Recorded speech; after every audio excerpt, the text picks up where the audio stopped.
Alright guys, Kremp again today. Hope you're doing well and enjoying your day so far. Some interesting games on the evening with some interesting outcomes for sure, but not interesting enough to be the primary title of the video. Shotzzy was talking about OpTic Texas potentially returning to streaming practice over the next couple of days. Pred and Shotzzy do not seem so convincing, maybe Kenny as well. This is a good idea for the immediate term, but Shotzzy does say that in the near future, he will back up his talk from the start of the season. Streams will be back on, and Scump even was suggesting whether they could put comms on during the stream, which has not been done for some time and probably for rather good reason.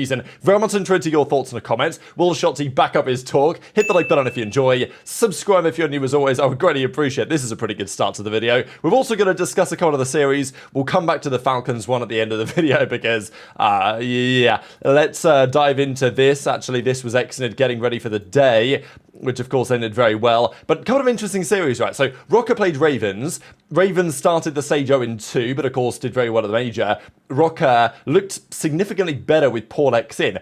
I think naturally with Nero usually map 1 is an absolute monster, but this series, map 1 and map 2, Nero had a really difficult time, and Ravens turned up. Like, Gwinn played really well this series, stepped up big time.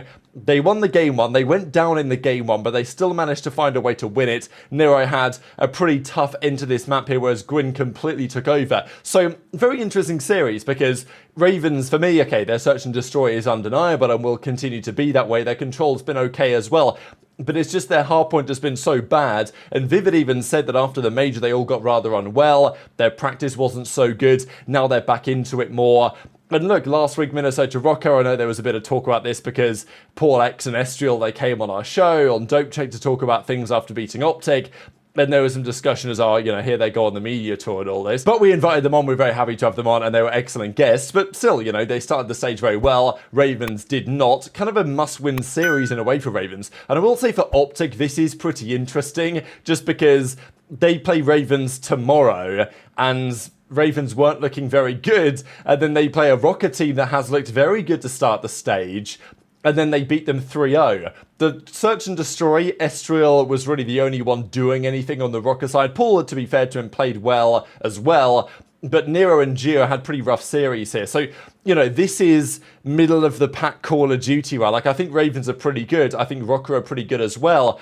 It's one of those series that ends in a 3-0 fashion, very impressive, but this is what makes the league really interesting at the moment, is these type of series are actually very, very difficult to call. Gwinn, though, complete takeover series.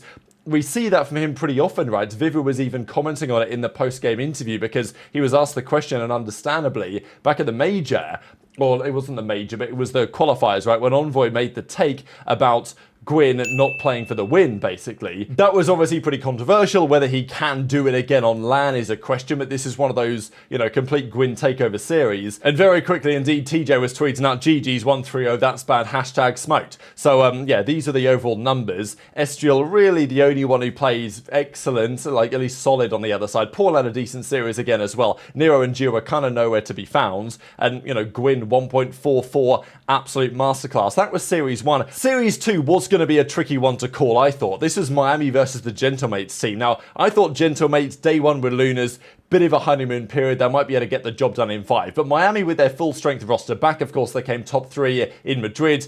Do I think they're the 3rd best team in the game? No, but do I think they're a very solid team in the league? Absolutely.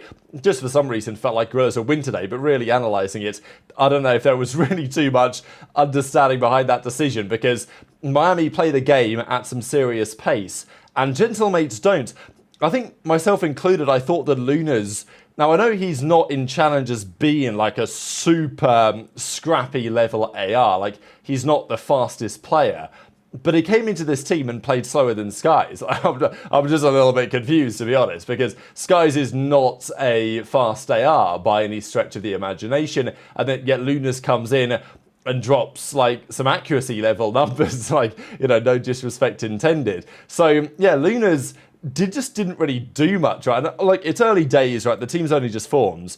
But still, they lost this map. Kismet's 30 and 29, Lynz is 28 and 28. They lose it by 50. Skyz is 20 and 25, and Lunas is 20 and 20, right? Like, you know, this is what Aches always used to say, that it's much better to be 30 and 25 than it is to be 30 and 15, right? I don't exactly know the numbers that he used to use. but 20 and 20 with some hill time, but nothing special. Like, if you look at the other team, Raincore is not, again, an especially fast player, nor is Lucky, but both of those guys have between 6 and 10 engagements more than Lunas, and Skyz is not fast either, so that's an issue, right? Like, just straight up, that is an issue to me. The Search and Destroy, though, it looked like Skyz was going to bail them out. He had many great rounds, this one included, wins a 1v2, kills Lucky, goes up 4-2, they then go up 5-2. What could possibly go wrong up 5-2 in a Game 2 Search and Destroy? They bottle it, of course they do. So this, I think, is where conversations around Gentlemates really will start to be had. Like, Miami are good, for sure, and tomorrow's going to be quite telling for Gentlemates. I think they play Vancouver Surge next. That is going to be a challenge, and I still feel like they should be better than they are. But with all the fan base they've got, with all the support from Gataga, from the French scene, to lose in this way, like, you know, their Search and Destroy was bad with Priestahh. That's probably why they dropped him, to be honest. They play one Search today, and they lose it. Lunas doesn't have a good map. They squander a 5-2 lead. Skyz does all this great work to really no avail at all. And, you know, they lose this 1v1 here. They go to a round 11. They played so passive in the round 11 that they frankly deserve to lose. Like, it was just not a good team execution at all. So they lose the game too, and at that point, to be honest, it was a pretty foregone conclusion, because as Parasite says, Gataga got to be losing full right now. I love Lunas, but this team needs Hook, in his opinion. So, interesting take, because, like, Lunas is obviously a talented player, but today, I mean, it was Iron Boot City, and against a team like Heretics, that's often not going to work especially well, especially when they've got players like ReeaL, who's an absolute monster, and Metals is pretty inconsistent, but when he's on, he is most definitely on. So they won this second offense the Heretics played. They then won the final round. Eventually, this control wasn't even especially close. And as Kismet says, GG's Miami, another tough loss. Vancouver tomorrow to bounce back. So, you know, they need the bounce back more than anything right now. And as Octane says, LAG got a shallow left stick bag. The point being that these guys just don't really move. And there's a, let's say, a correlation between the teams that are weak, the teams that are strong, and the pace they put on the map. It's not always the case, but generally speaking, the teams that are better are the faster teams in terms of engagements. There does seem to be a correlation there in play. The slower teams, unless they're Search and Destroy merchants, will relatively rarely make it deep and win anything. And LAG can't win a Search, so, like, it's a recipe for absolute disaster. Even Marky B, who's obviously working with the team coaching, just says GG's Miami, no emotions, clearly getting pretty frustrated. And this is insane as well. Every time Gorillas have lost a map, they've lost the series. So they've won a couple of series, 3-0s, one against Falcons. Whenever they lose a map, they lose the series. So pretty tragic. Great series from the other guys, but Luna's debut is causing the most attention here, right? Because he had lowest damage in the lobby. It's not like Skyz was great either, but at least Skyz had the most damage on his team, and actually in the lobby by quite some way. Lunas somehow has replaced Priestahh and got even slower. Like, I don't really get it, what they're doing over there. I know it's their first series, but, like, yeah, not pretty as far as I'm concerned. Gotta share, though, a clip from the OpTic podcast they came out with. They were discussing, obviously, how they went 0-6 last weekend. They play the Ravens tomorrow, which is a very important game. And Shotzzy was asked the question by Scump, are you going to be streaming your practice again? We know what was said by Shotzzy earlier in the year. This is on the 7th of January. He was like, look, COD's dead. No one's making any content. We've got to be streaming this practice, guys. We want to keep the scene alive. Obviously, OpTic right now are struggling. Pred's back into the team. Kenny, I don't imagine, wants it to be streamed, because if he has a bad map, everyone's going to be talking about it, right? And if I was OpTic, I would probably be doing the same thing. But the issue is for Shotzzy is that, you know, he's made all these comments over the years so far about how teams have to be streaming because it's the only way we can keep the scene alive and all this. And there's no reason not to do so, he was also suggesting, and then OpTic aren't doing it now. So they will have to bring it back at some point. I think Scump makes that clear, Shotzzy makes that clear, Pred makes that clear as well. When this will be, probably when they get better. All right, let's end it on something positive. The weather this week. There's gonna be fucking dog shit. Freezing. Yeah. There is 30 days until the OpTic Major, so make sure that you go and try to get some tickets. Matt, can you scroll down a little bit? Oh, wait, are you guys streaming Scrims? Yeah, you snoozed on that. I wanna do I was about to come in your chat yesterday when you were like going off and shit. I was like, yo, are you streaming Scrims? Because I knew you would laugh at it. No, I mean, I'm still done. I mean, honestly. No, listen, first of all, you were pushing for it. So you gotta. Like if not. Secondly, But like if not this week, you guys still plan to. At Yeah, in some the future, point. for yeah, sure. yeah. But You- this week. This week. Nah, say no. I mean, honestly, it's up to the team to be honest. Cause that's the biggest thing is that I never want the team to be uncomfortable. Like, you know what I'm saying? Yeah. Because yeah, like obviously everyone's on Ken's ass, and not saying that like he would care, but I'm just trying to watch. Yeah, I'm sure. What I could only imagine. There's nothing else. Yeah, I mean, right now it's like. Rank play is just fucking. Well, yeah, I'll get on, play for like between 5 and 6 hours, and then I'm just like after Ranked out? like the 5 hour to 6 hour mark. It depends on the day. I'm just like, yeah. I can't. Same map. Every Literally. morning, Yeah. it's like we just. Wait, play. how was the stream in Scrims in Cold War? Like whenever you guys had comms on, like was it like how do I explain it? Like you actually enjoyed it? Like it was cool. Did you remember that time period? Yeah, I mean, I didn't mind it. You guys gonna do comms on? No, I If would. we did I comes on, would. I fucking. If you guys would. did comms on, that would be I fucking would. crazy. I would, trust me. If I could, I would. But Fuck obviously, me. like, I'd have to do some fucking training fucking before that. everyone has their mics on except for fucking Pred, but you can still hear. But I'm You can pretty still hear sure- some.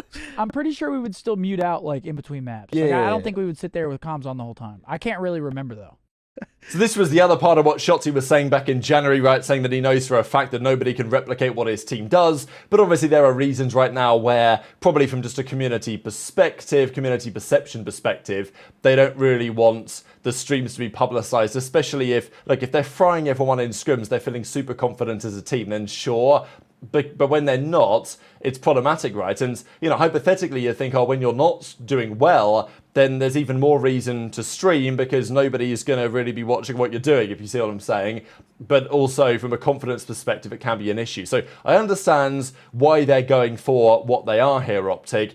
But will the streams come back? What do you guys think in the comment section below? And big shout out to the Vegas Falcons for keeping it an early evening here in Europe tonight, because Falcons played New York and, it was business as usual, really. It was 49-49 and then it got out of control. Look, as Merck said on the broadcast, they just ain't ready. And even if they have improved, the other teams are just improving faster and extending the gap. That's the issue for the Falcons right now. There are multiple issues.